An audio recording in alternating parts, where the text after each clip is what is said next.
안녕하세요. 성공취업 엑스파일의 차연입니다. 저와 함께한 시간도 벌써 6번째 시간이 됐는데요. 공공기관 엑스파일, 오늘은 국민연금공단입니다. 저와 함께 시작해 보겠습니다.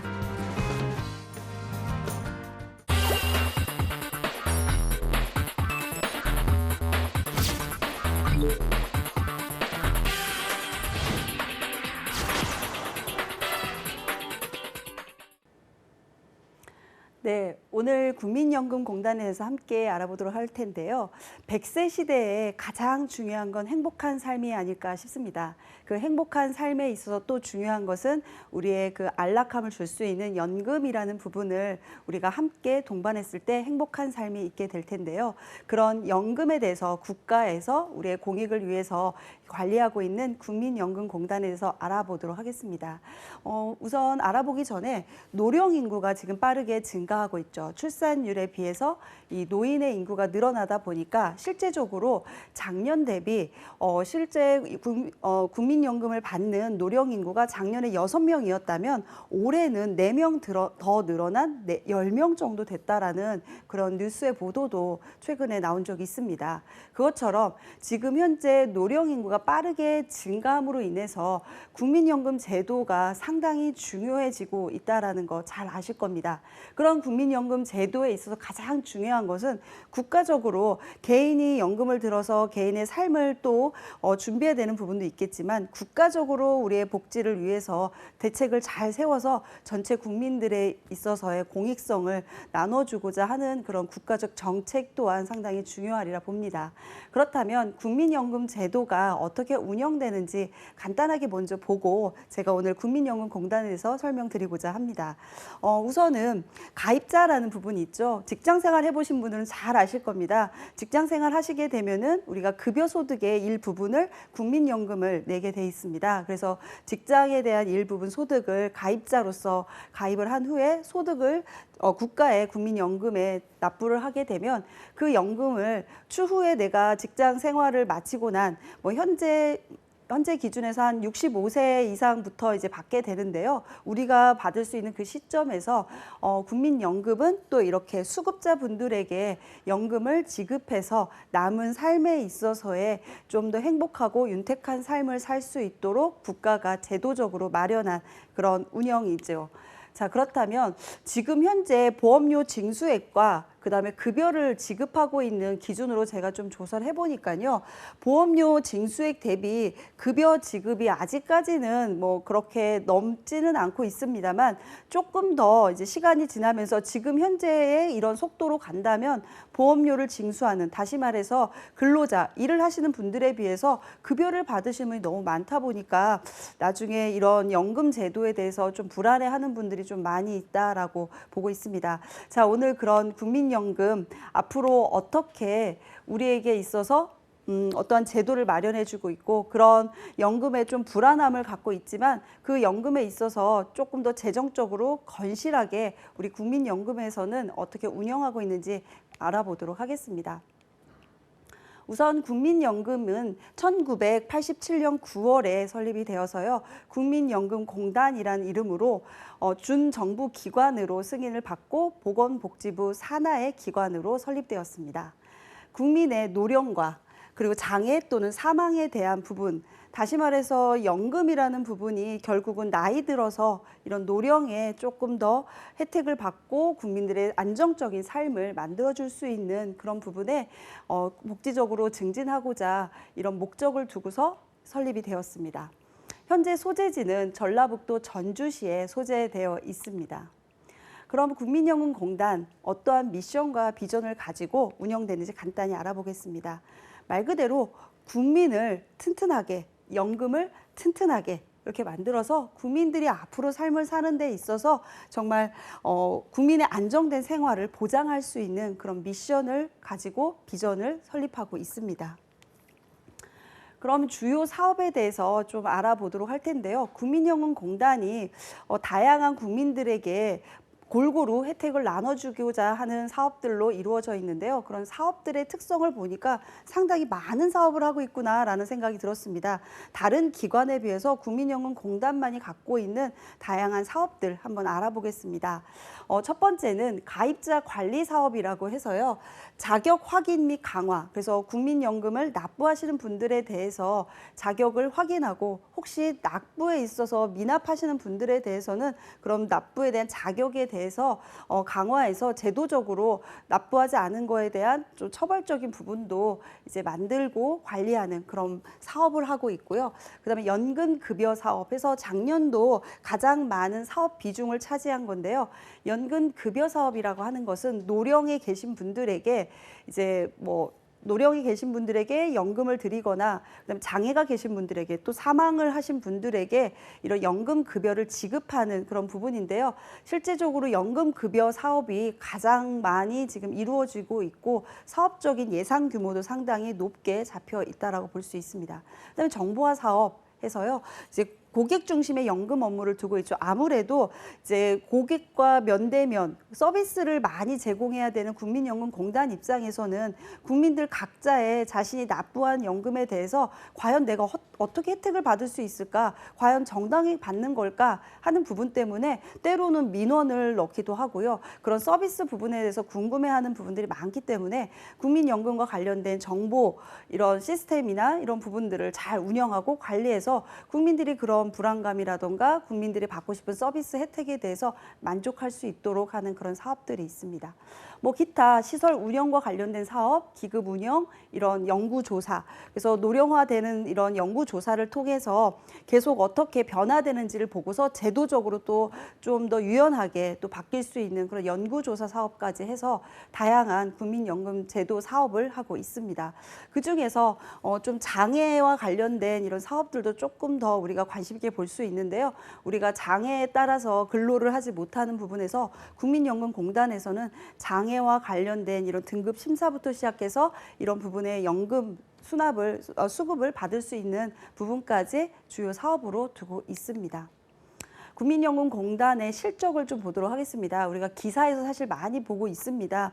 내실화가 지금 악화되고 있다라는 이야기도 많이 봤고요. 자본 잠식이 되고 있는 건 아닌가라는 부분에 있어서 실제적으로 재작년도 기준이긴 합니다만 2016년도에 마이너스 4,200억 원 정도의 이런 마이너스를 치고 있어서 실제적으로 국민연금공단에 대한 신뢰도가 현저히 좀 낮아지고 있다라는 그런 우려가 있습니다. 국민연금공단의 주요 뉴스를 좀 보도록 하겠습니다. 국민연금 보험 납부자 작년 1,800만 명 사상 최대 이렇게 나와 있네요. 이 뉴스를 딱 봤을 때 가장 중요한 이슈는 노후에 대해서 우리가 좀 대비를 해야 되겠다. 이런 국민들의 불안감이 국민연금을 우리가 가입함으로써 조금 더 그런 불안감을 해소할 수 있지 않을까라는 부분에 많은 가입자들이 늘어나고 있지 않을까 싶습니다.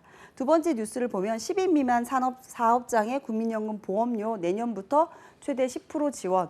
그래서 사업장의 규모가 작더라도 국민연금을 누구나 들 수 있고 또 들어가는 부분에 사업장주가 어려움이 있더라도 국가가 조금 더 보존해주는 그런 방안들을 지원해주고 있어서 사회보험에 대한 신규 가입자 확대를 위해서 국가가 지원과 함께 이루어지고 있다라는 뉴스 우리가 알 수 있을 것 같습니다. 국민연금공단 조직도를 잠깐 보면은요, 연금에 대한 관리, 그다음에 복지에 대한 관리, 기금 관리 이렇게 세 개의 주요 사업 파트를 바탕으로 전체적인 사업을 운영하고 있다라고 볼 수 있습니다. 우리가 항상 우리가 국민연금공단에 대해서 기업을 이해했지만 실제적으로 국민연금공단을 운영하는 것은 그 조직에 있는 조직원들이 어떠한 마인드를 갖고 어떠한 인재상을 가지고 그 조직에서 일을 할 거냐라는 부분에 총 5가지의 인재상을 가지고 있습니다. 첫 번째는 신뢰, 책임, 공유, 공정, 열정. 그래서 정말 국민들에게 신뢰로움을 주면서 정말 책임 있고 그리고 함께 공유할 수 있는 그런 서비스를 제공하고자 하는 그런 국민연금공단의 인재상을 엿볼 수 있는데요. 현재 평균 급여를 보면은요. 6,200만 원 정도의 평균 급여를 갖고 있고 신입사원 초봉으로는 3,070만 원 정도의 신입사원 초봉을 이루고 있습니다. 나쁘진 않죠. 상당히 좋은 그런 연봉을 갖고 있기 때문에 많은 분들이 국민연금공단을 가고 싶지 않을까 생각이 듭니다. 특히 국민연금공단은요, 직원 규모의 한 60%가 거의 여성 근로자분들이, 직원분들이 많이 있습니다. 그래서 여성들이 선호하는 그런 공기업 중에 또 하나이고요. 여성들이 일을 했을 때 또 효과적으로, 효율적으로 일을 잘할 수 있는 그런 업무적인 또 특성도 있기 때문에 국민연금공단은 또 여성들이 또 선호하는 그런 취준생 분들에게 조금 더 관심 있는 그런 공기업이다라는 생각이 듭니다. 자, 그러면 2018년도 채용 예정 계획을 보도록 하겠습니다. 정규직 채용으로 해서 현재 180명의 신입을 뽑을 예정이고요. 일반직과 기금 운용직, 그다음에 연구직 이렇게 세 가지로 나눠져서 뽑을 예정입니다. 전형 절차를 보면은 첫 번째 서류에 있어서 채용 예정 인원을 선발을 한다. 10배수를 선발하겠다라고 이렇게 나와 있는데요. 이렇게 나와 있는 경우에는 대체적으로 서류에 대한 심사가 좀 더 엄격하게 하고 있고 실제적으로 서류를 꼼꼼히 다 읽어볼 수 있다라는 거에서 여러분 입사 지원서 작성 단계에서 좀 더 성실하게 작성하시는 게 중요할 것 같습니다. 그 다음에 이제 필기 시험이 있습니다. 그래서 필기 시험에서는 직업기초 능력 평가와 종합 직무 평가를 이렇게 함께 함으로써 채용 인원에 여기서 이제 시험을 통해서 많이 이제 필터링을 하게 되는데요. 2배수를 이제 채용하겠다. 면접으로 그 다음 단계로 올리겠다라고 이렇게 되어 있고요. 세 번째는 인성검사. 그래서 면접 단계 전에 온라인으로 인성검사를 해서 적부 여부를 본 다음에 면접을 가기 전 단계에 한 번 더 필터링을 하는 과정을 볼 수 있습니다. 그 다음 면접해서 집단 면접, NCS 직무 역량 중심 면접 형태로 해서 인성과 조직 적합성이라는 기준을 두고 평가를 해서 이제 추후 이제 합격에 대한 여부를 가지고 임용되는 이런 과정을 가지고 있습니다. 우리가 채용 공고 항상 공공기관을 지원하실 때에는 채용 공고가 좀 더 면밀하게 살펴보시는 그런 노력이 필요하신데요. 이렇게 채용 공고가 나와 있을 때 여러분들이 좀 중요하게 봐야 될 것들 과연 어떤 것이 있는지 제가 한번 알아보도록 하겠습니다. 첫 번째 사무직 같은 경우는 외국어 성적을 공통적으로 제출해야 되기 때문에 외국어 성적에 대한 기준 자격을 갖고 있고요. 기타 심사직, 전산직, 기술직에 있어서는 해당 직무의 전문 자격증을 공통으로 제시할 수 있어야 채용의 자격 요건이 될 수 있습니다. 또한 이제 근무 장소가 전국이다 보니까 아무래도 전국에서 여러분들이 일하실 수 있는 그런 분들만이 또 근무를 하시는데 이제 나는 뭐 어떤 특정 지역만 근무하겠다 이렇게 이야기해서는 국민연금공단에 선호하는 인재는 아니겠죠. 자, 그 다음에 채용 공고에서 조금 더 우리가 이제 확인해 보아야 될 것 중에 하나가 자기소개서를 구체적으로 작성해라라는 게 이제 빨간색으로 이렇게 나와 있습니다. 다시 말해서 그냥 추상적인 내용이 아니라 구체적인 사례 중심으로 이야기를 해달라라는 부분이고요. 그다음에 두 번째는 직무 관련 교육해서요. 사무, 심사, 기타 이런 직무에 대해서 특정 교육을 받은 것에 대해서 여러분들이 교육사항으로 제시해 달라라는 부분이 있고요. 직무 관련 교육과 관련해서 그 HRD라고 직업훈련 우리 고용노동부에서 운영하는 게 있습니다. 그 교육만이 또 교육으로서 인정해 주겠다. 그래서 교육을 두 가지로 나누죠. 일반적인 교육사항은 학교에서의 정규 수업을 받았던 그런 교육과 그다음에 직업훈련 교육으로서는 이제 HRD 넷에 있는 직업훈련 고용노동부의 직업훈련 교육사항만 인정해 주겠다. 이런 부분이 이제 공고 안에 나와 있습니다. 그다음 이제 외국어 성적 부분에 있어서는 700점 이상, 뭐 기타 토익 말고 토플 이렇게 기타 기준이 나와 있는데요. 여기서 그 이상의 점수를 요구하는 건 아닙니다. 그래서 충족 여부만의 판단이기 때문에 여러분들이 이 정도의 점수를 제시할 수 있으면 충분히 지원할 수 있다라는 거 말씀을 드리겠습니다. 그래서 이런 각각의 전공 그 직무에 대해서 직렬에 대해서 관련된 자격증도 이렇게 나와 있으니까요. 꼼꼼히 살펴보시면 좋을 것 같습니다. 마지막으로 채용 공고 중에서 우대사항이라는 부분을 좀 보도록 하겠습니다. 우대사항에서 국민연금공단은 우선은 채용을 한 후에 3개월 동안 근무에 대해서 평가를 하고 거기에 따라서 이제 추후 임용을 하겠다 이렇게 나와 있고요. 그 다음에 또 하나는 국민연금공단에서 근무한 경험이 있는 사람이 청년 인턴제로 근무한 경우에 우대사항을 또 주겠다라는 있다라는 부분도 있고요. 그 다음에 국민연금 업무를 경험해 보신 분들 해서 실제적으로 콜센터라든가 상담원이라든가 시간제 근로 이런 형태로 일을 해보신 분들에 대해서도 우대사항을 주겠다라고 했습니다. 그래서 여러분들이 꼭 뭐 청년 인턴으로 지원해서 경험하지 않더라도 이런 부분에 있어 시간제 형태의 일이라도 여러분들이 찾아서 일할 수 있다면 우대사항을 주고 있기 때문에 국민연금공단에서는 조금 더 우리 국민연금공단에 대한 이해도가 높은 사람을 채용하고자 하는 것을 알 수가 있습니다. 자, 그렇다면 국민연금공단에서 이제 조금 더 이제 지원서를 쓸 때 중요하게 보는 부분 중에 하나가 이제 직렬과 분야를 잘못 체크해서 불합격하는 처리하는 경우가 있는데 이게 이제 중복으로 내가 체크를 해서 한다던가 그러면 불합격 처리가 된다라고 했습니다. 다시 말해서 내가 원하는 직렬과 해당하는 이제 업무에 대해서 이제 한 가지만 선택해서 체크를 해달라라는 부분을 말씀을 드리는 거고요. 그다음 지원서의 내용과 증빙의 내용이 다를 경우에 합격이나 임용을 취소하겠다라는 이야기도 있고요.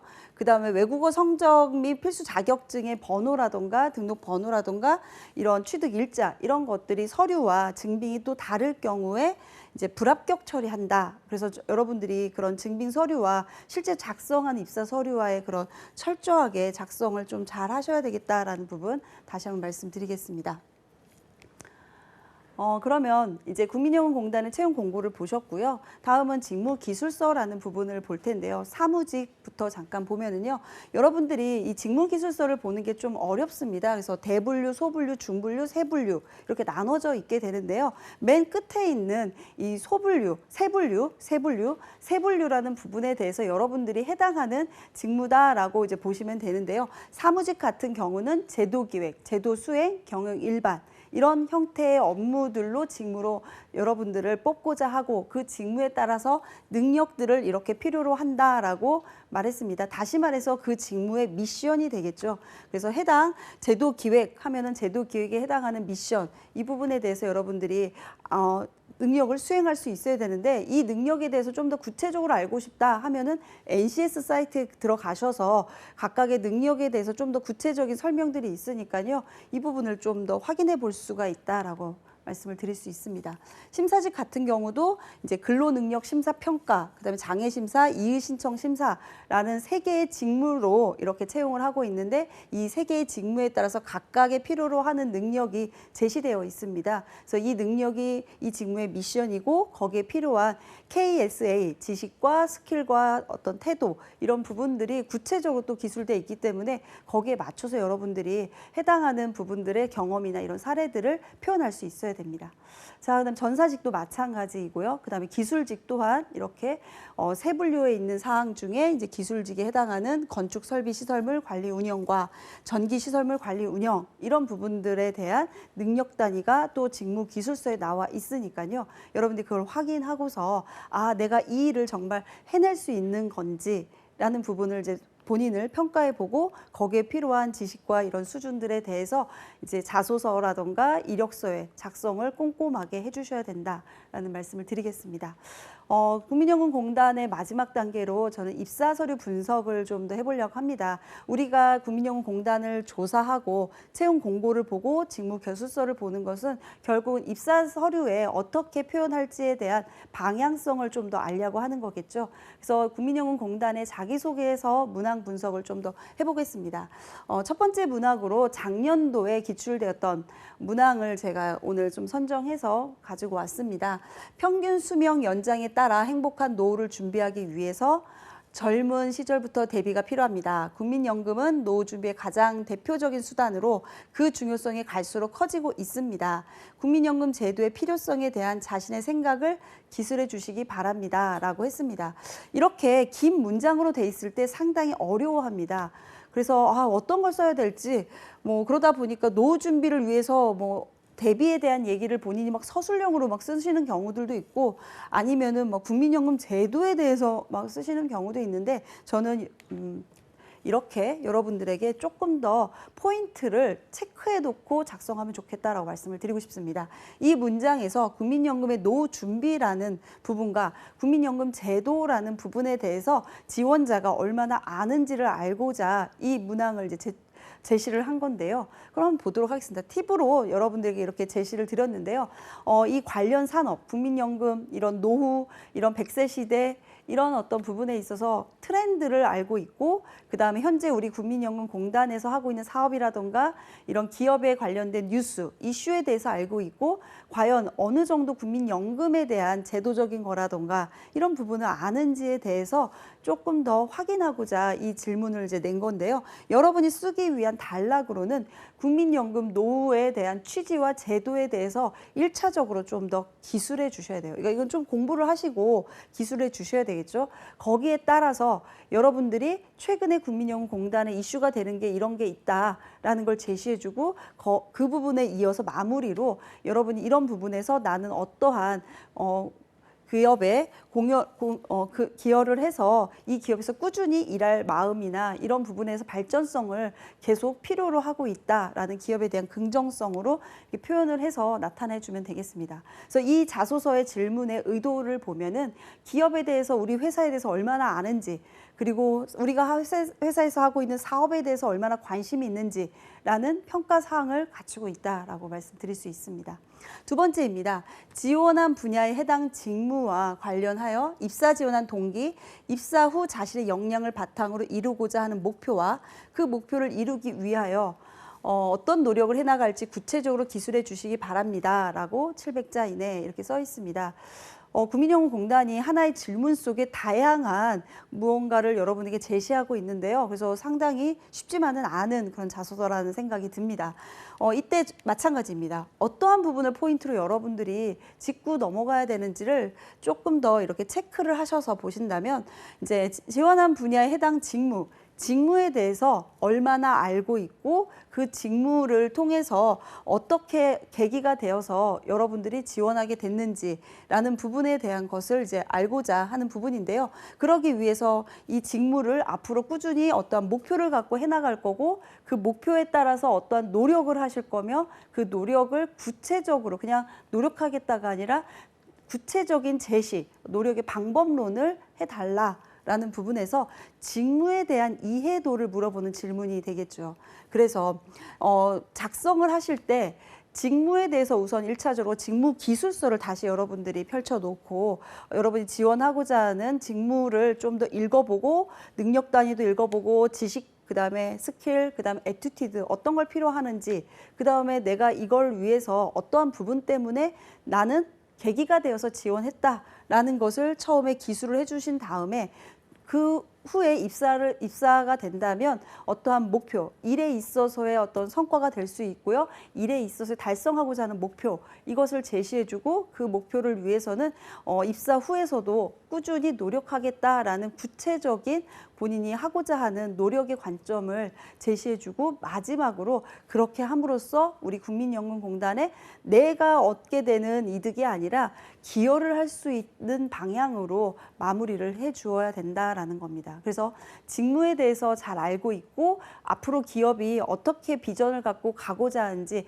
경영의 지속적인 성장을 위해서 가고자 하는 기업의 경영적 관점을 갖고 있으며, 자기 개발을 어떻게 해서 내가 이 회사와 나와 이렇게 잘 일치화시켜서 조직에 기여할 건지라는 것을 표현을 해줘야 되기 때문에, 여러분들이 나도 생각해야 되고 조직에 있어서 직무라는 것도 생각하면서 조직과 함께 얼라이먼트 할 수 있는 그런 내용을 여기다 작성을 해줘야 된다라는 거 말씀을 드리겠습니다.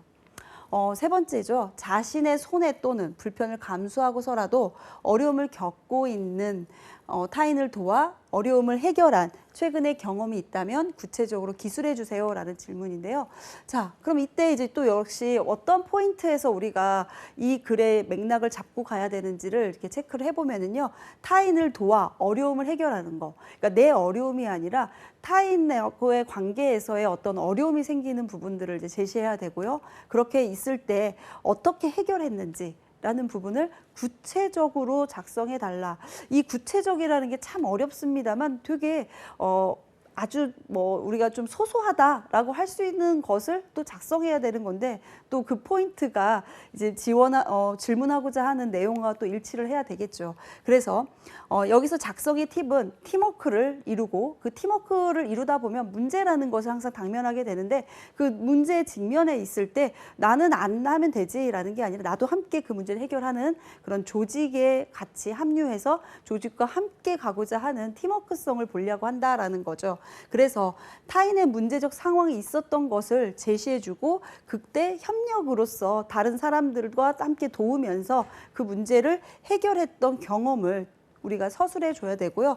그 해결하는 과정 속에서 우리 좀 전에 그 인재상 우리 함께 보셨죠. 그 인재상을 함께 공유하고 협력하고 이런 인재상을 이 안에서 해결의 관점으로서 여러분들이 좀 같이 어우러서 인재상이라는 주제를 여기서 풀어 나가면 좋겠습니다.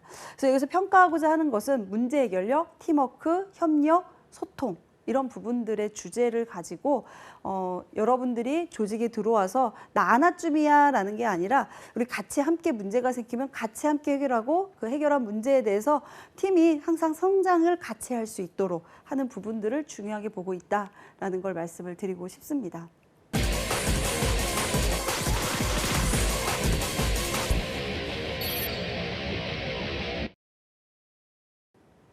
네, 국민연금공단에 대해서 여러분들이 좀 알아보고 거기에 따라서 어떠한 채용적인 관점을 갖고 있는지 채용 분석을 또 해보고요. 또 자소서에서는 어떠한 인재를 뽑고자 하는지를 알아봤는데요. 국민연금공단을 이렇게 쭉 보시면서 그냥 나 하나의 능력이 아니라 팀의 능력, 그리고 조직의 능력, 그리고 그런 부분들이 국민들의 서비스에게 어떠한 질적인, 양적인 특징을 줄 수 있는지 좀 더 알아볼 수 있는 시간이었던 것 같습니다. 100세 시대의 동반자와 같은 우리 국민연금공단, 그냥 단순하게 회사 가서 일한다 이런 마인드로 여러분들이 취업 준비하기보다는 국민들의 접점에서 국민들의 정말 노령이 되어서도 항상 옆에 있는 그런 공단이 될 수 있는 그런 여러분들이 직원이 될 수 있는 그런 마인드로 우리 국민연금공단에 함께 하시면 좋을 것 같습니다. 저와 함께 오늘 이렇게 여러 가지 이야기를 해봤는데요. 좀 더 궁금한 사항이 있으시면 저에게 이메일로 문의 주시면 답변 드리도록 하겠습니다. 네, 감사합니다.